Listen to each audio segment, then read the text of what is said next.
Մենք այսօր այս կարևոր քննարկումը նախաձեռնեցինք, երբ երեք հրապարակեցինք ձայնագրություն եւ իհարկե այսօր խոսենք նաեւ ընտրակաշառքների հետ կապված այդ մեխանիզմը, որ ստեղծված է, սխեման, որ ստեղծված է, որ քիչ առաջ Սամվել Աշոտյանը ասեց, ես ուղղակի հիմա եւ այդ դեպքերը կանդրադառնամ, ես ասեմ որտեղից առաջացավ այս գաղափարը այս քննարկումն անելու։ Ես նաեւ խնդրեմ, որպեսզի ընթացքում հարցեր լինեն, դիրքորոշումներ ասենք, նաեւ մեր հայրենակիցները, ովքեր անցնում են թեկուզ, ունենան հարցեր, դիրքորոշումներ, կարող ենք հանգիստ գալ քննարկել, մասնակցել քննարկմանը։ Տեսեք, նախ երբ մենք հրապարակեցինք այդ ձայնագրությունը, իհարկե հանրային լայն արձագանք ստացավ։ Խոսքս վերաբերում է այն ձայնագրությանը,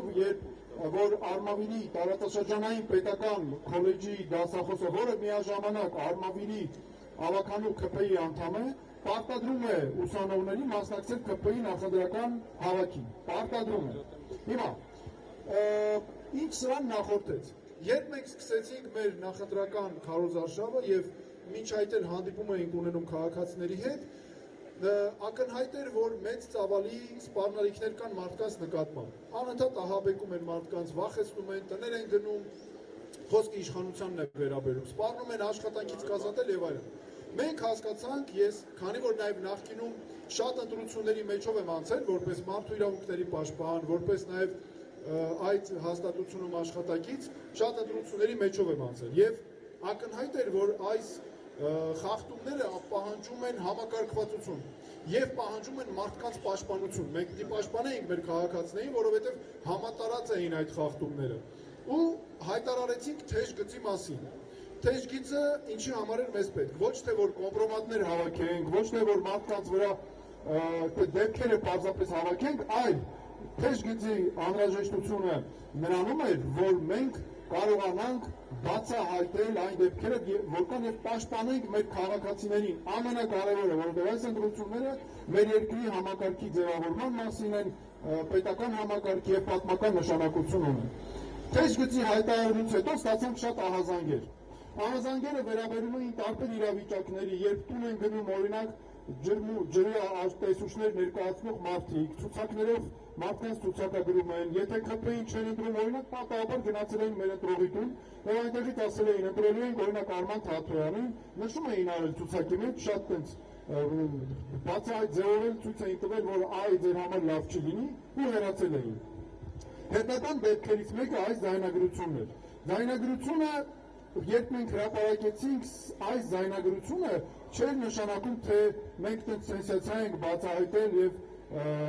ոչ մեկ չգիտեր այդ մասին, մենակ մենք ասեցինք։ Իրականում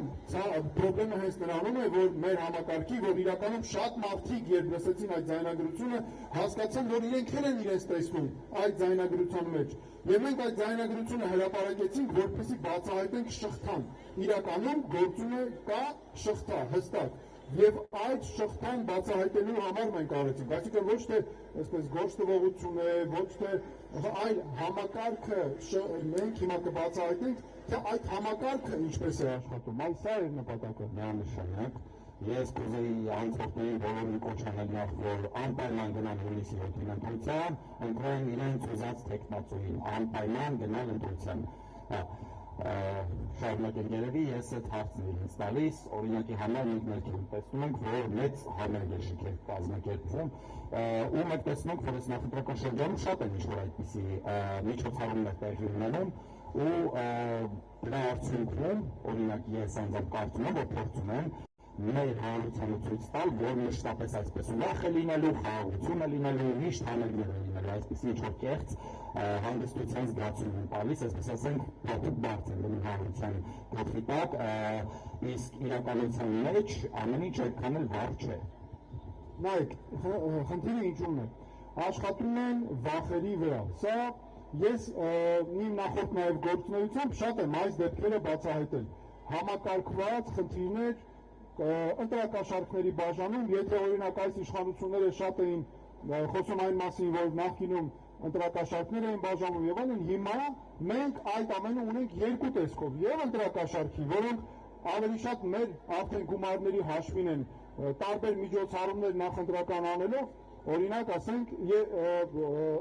ինչ որ ծրագրեր ընդորում այս իշխանությունները, այսպես ասեմ, շատ խորամանկ ձևով պատրաստվել են այս ընտրություններին, դրա համար օգտագործում են դրանք, սկսած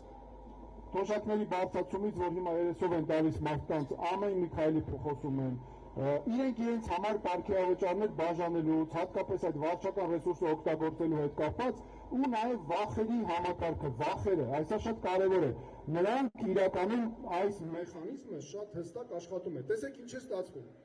երեկվա այդ ձայնագրության օրինակով, ուսանողներ, կան դասախոսներ, որոնց ճնշում են, այդ ուսանողներն ու դասախոսները իրականում մեղավորել չեն այս համակարգի մեջ,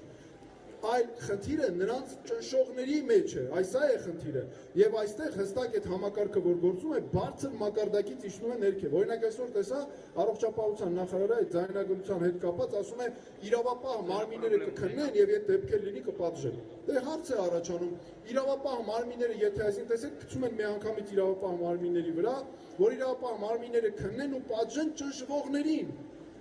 ոչ թե ճնշողներն են պատժվում, այսօր շատ կարևոր է այդ ճնշվողներին, տեսեք կառավարության ղեկավարի մակարդակով այս համակարգը գործում է, չէ, սա ակնհայտ է եւ նաեւ այստեղ ակնհայտ է, ես 3 անուններ էլ հնչեցի այդ ԿՊ-ի նախընտրական օրինակ շտաբից, նրանք բնականաբար համակարգում են այս ամենը, չգիտեմ, Սուրեն Պապիկյան, Լիլիթ Մակունց եւ այլն, համակարգում են, եւ ստացվում է նրանք պատժելով ուսուցիչներին, տնօրեններին դուրս են գալիս այս ամենի մեջից չոր, այդ ճնշվողները, մեր ուսուցիչները, ուսանողները պետք է նկատի ունենան, որ մեր նպատակը նրանց պաշտպանելն է նաև, որովհետև իրականում այստեղ մի հարցեր կա, տեսեք, այս մարդիկ բարձրաստիճան իշխանության վերնախավը, որ ճնշում, վախեցնում է քաղաքացիներին, իրականում ինքն է վախենում նրանցից, այս շատ կարևոր է, ինքը վախենում է, ամեն մարդուց վախենում է, եւ այս համակարգը, որ ստեղծվել է, իրենք հասկանում են, որ առանց նրա էլ չեն կարող թե ընտրություններին հաղթել եւ այլն։ Մեր քաղաքացիները մի բան պետք է նկատի ունենան, որ երբ իրենք մտնում են ընտրական այդ խցիկը եւ ընտրություն են կատարում, քվեարկում են, ամբողջ իշխանությունը այդտեղ պատկանում է քաղաքացուն։ Քաղաքացին ամեն ինչի տեղն է։ Եվ սրա մասին բարձրաստիճան վերնախավը շատ լավ գիտի։ Դրա համար նրանց վախը հենց ստեղ է, ու մեր քաղաքացիները պետք է նկատի ունենան, որ իրականում ոչ մի ձև չի վերահսկվում դա, եւ նրանք ազատ են այդ ընտրությունը կատարելու հարցում, եւ չեն կարող նրանց խնդիրն է իշխանության վախացնել, որպեսզի մարդիկ չգնան ընտրության, ստեղծվի անխուսափելիության պատրանք, որ օրինակ իշխանությունը հաղթելու է մեկը, ոչինչ չի փոխելու այս հարցը, բայց իրականում այդպես չէ, եւ հարցն էլ հենց նրանում է, որ խաղում են, ինչպես են վախերի վրա աշխատում, չէ, խաղում են կոնկրետ մարդկային կարիքների վրա, կենսական կարիքների վրա, օրինակ մի դեպքում կենցաղային կյանքում ասենք լույսի հարց է, դեղորայքի հարց, վարկերի հարց, ջրի հարց, տեսեք երբ սկսում էին մարդկանց վախեցնել, այ դրանց վրա են շեշտադրումները անում, օրինակ ենթադրենք, եթե որևէ գյուղում չգնաս հանգարց ընտրության, իրենք ինչպես են դատանում առաջ, չընտրես ԿՊ-ին, ապա կարող է ասենք ջուրը կտրել, խնդիրներ կունենաս համայնքապետարանի հետ եւ այլն, այ սա է այս համակարգը, որ ամբողջությամբ հիմա այս սխեմայի մասերը։ Բաժանորդագրվեք Արմատ մեդիայի ալիքներին YouTube-ում, Facebook-ում, Instagram-ում եւ Telegram-ում։